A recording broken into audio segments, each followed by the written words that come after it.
So I love relationship, and I've just come to the realization it's always going to be a struggle, even if you find an amazing person.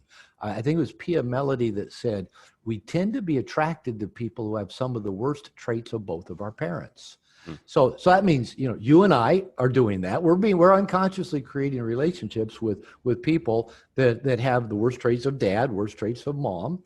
And the person we're attracted to is doing the same with us, right? They're attracted to us because we're like their dad in the worst ways, and we're like their mom in the worst ways. And here's the reason we do that. As little children, we develop what I call a relationship toolbox. It's the stuff we learn at 2 months old, 2 years old, 4 years old, 7. It's the things we learn to do to navigate, negotiate, our relationship with our mother and our father, who are both flawed, imperfect people with a flawed, imperfect relationship. And so those tools we learned, maybe it was being nice, maybe it was avoiding conflict, maybe it was never crying, maybe it was never expressing feelings, maybe it was being hyperlogical, maybe it was just whatever we learned, maybe it was being oppositionally defiant. We just did the opposite of what mom and dad wanted. Maybe we hid everything so we wouldn't get found out. Those were the relationship tools we added to our relationship toolbox when we were 2 years old, 4 years old, 14 years old. Then we carry those into adulthood and unconsciously go looking for something that feels familiar. Who is somebody I can use these tools with?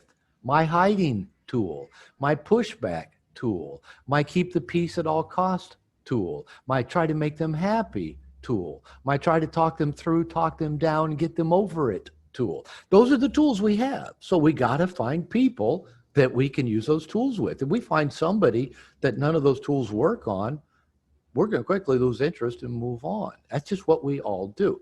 That's why I say that the relationship is such a powerful personal growth machine.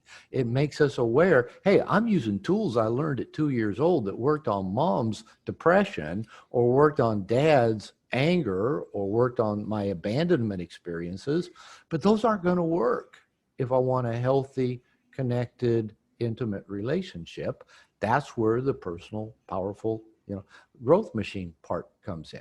But I found, again, it requires a lot of consciousness, which I found usually requires a lot of help, a lot of assistance. Trying to do this alone is a fool's errand, and it's why so many of us stumble and fall and just put up our armor and put up our weapons. And now what's that song? I learned to shoot and draw first before somebody else could shoot me. That's what I learned about love.